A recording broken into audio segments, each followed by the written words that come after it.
Beno, nola bihurtu PowerPoint bat, bere argazki eta audio fitxategi edo abesti eta guzti, bideo nola bihurtu.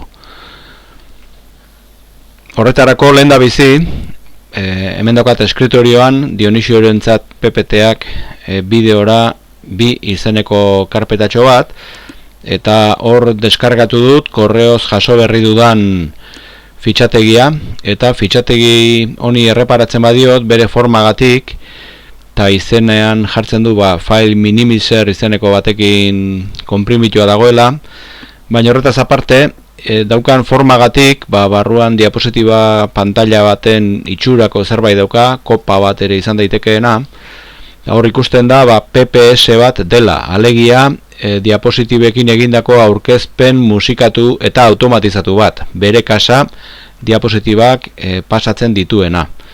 Eta editagarria izan dadin, lehendabiziko gauza, hori aldatzea da, eta PPT luzapena duen fitxategi bihurtzea. Horretarako, ireki programetara joan, hasi programa guztiak, PowerPoint, Microsoft Officeen barruan egongo da noski, aurkituko dut Microsoft PowerPoint, eta hemen barrutik irekiko dut artxibo, abrir, eta ireki nahi dudan fitxategi hori. Nik mai gainean daukat, eskritorio, Dionisio izeneko karpeta horretan, eta hor dago, beraz irekiko dut, eta ireki da, eta orain jada dokumentu editagarria da. Hemen nahi izan ez gero testu alda dezaket, diapositiba oso bat zaba dezaket, eta nahi dudan egin dezaket. Esate baterako, hemen lehentxago ikusi dut, zegoela H-ren bat janda, okerrez banago, eta huraxe jarri egingo diogu, jarri ezaioket, besterik gabe, eta nahi bezala edita dezaket argazki hau. Beno, hau bideo bihurtzeko modurik erraztena, hauxe da, artxibo, guardar como, eta aukeren artean, esaten badiot, nun gorde nahi dudan ze fitxategia zein den, lehengo izena bera uzten badiot, aldatzen ez badut, eta fitxategi motan badago bideo de Windows Media izeneko aukera bat, hoize sakatzen badut, eta ezer aldatu ez dudanez, lehen esan diodan lekuan lehengo karpetan gordeko dit, eta guardar esaten badiot, hemen txe,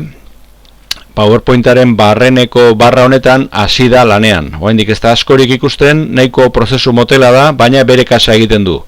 Zegoen hori, PowerPointa izan ordez, bideo bihurtzen du.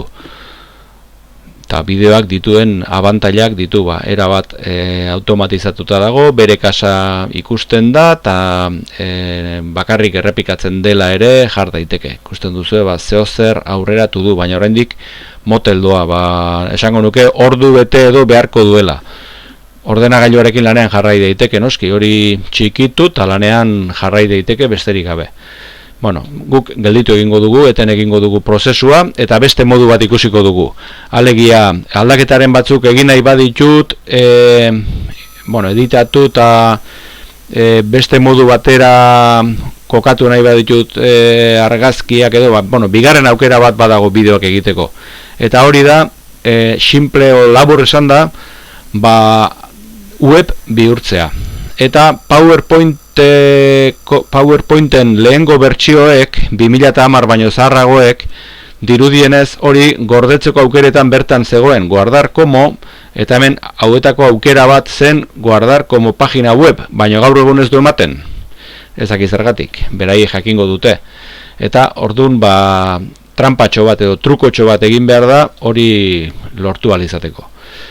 Eta hauxe da, trukoa. PowerPointa irekita daukagula, teklatuan Alt eta F11 batera sakatuko ditugu, eta Microsoft Visual Basic programa hau irekiko zaigu, eta orain teklatuan berdin, Control eta G sakatuko dugu, eta hemen inmediato izeneko panel hau aktibatu zaigu. Eta inmediato izeneko panel horretan, URko dokumentuan dagoen lerro hause osoa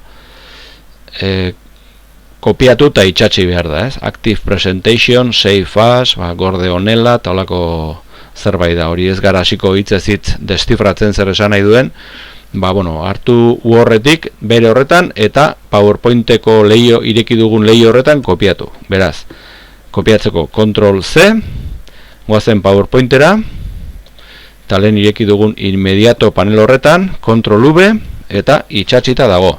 Eta orain, Save As nola gorde nahi duen esaten diodanean, esan behar diot hemen, nire ordenagailuko zein lekutan gordetzea nahi dudan. Horretarako, joango naiz gure karpeta dagoen lekura, hemen navegatzaile txiki horretan klik egiten badut,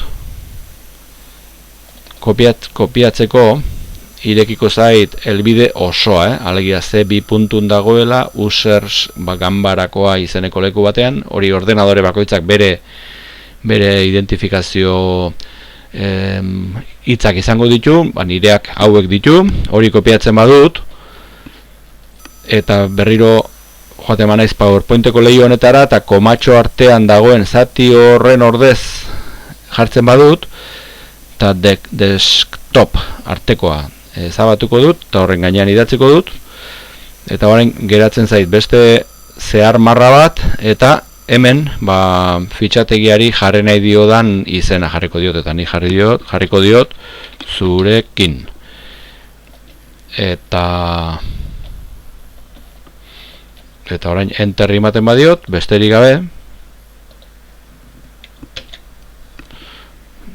horre ikusten da zirkulo txori lanean ari dela, zerbait egin du, zirkinen bat egin du, eta bantxe bukatu duela ematen du, bukatu da denbora eskatzen duen borobil hori, eta itxiko dut Visual Basic, eta itxiko dut PowerPointa ere, eta hemen, lehen neukan karpeta horretan, sortu du zurekin izeneko Chrome HTML badakizue webak erabiltzen duen hizkuntza dela, eta horrekin batera zurekin artxibos izeneko karpeta bat sortu du berak automatikoki, eta artxibo horien barruan daude PowerPointak dituen argazki guztiak,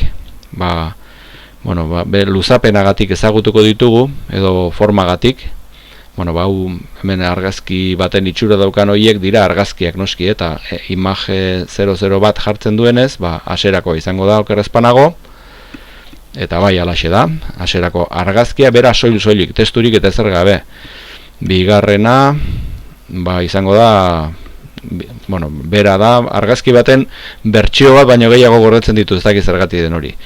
Eta fitxategi horien ondoan dago, azkenean, kasu honetan, gure PowerPointak zeukan audio fitxategia ere. Beraz orain, elementu solteak ditugu, nahi badugu, hemendik Movie Makerera pasa eta han montajea egin. Horrela egin daiteke, beste modu batera, PowerPoint batetik, bideo bat. Besterik ez,